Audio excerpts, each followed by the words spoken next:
Welcome to a Scopus video tutorial on author search. In this example, you are looking for documents published by Hannah Lee. You begin by selecting authors and type in her last and first names. If you knew her affiliation or ORCID number, you could enter them too. They are especially helpful when searching for more common names.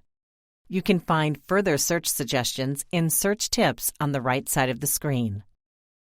In this example, you only know her name, so you select the Search button.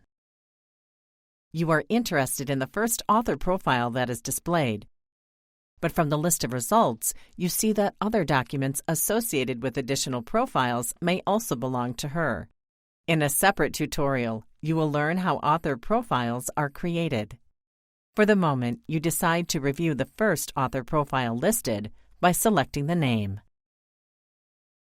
The Author Details page allows you to access a list of her documents, view the citations she has received, and know her H-index. As you scroll down the page, you can also access a list of citing documents, co-authors, and topics she has contributed to.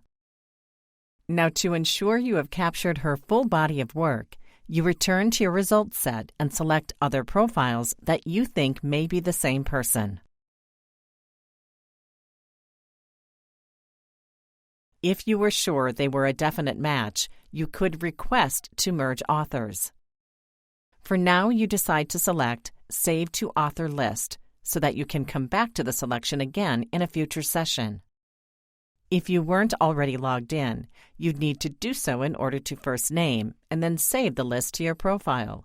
You can also add your selection to existing lists.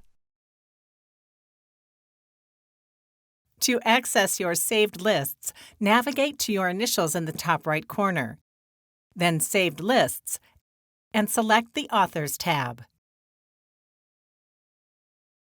Select the saved list and select All to view a list of documents and citation overview for the multiple profiles.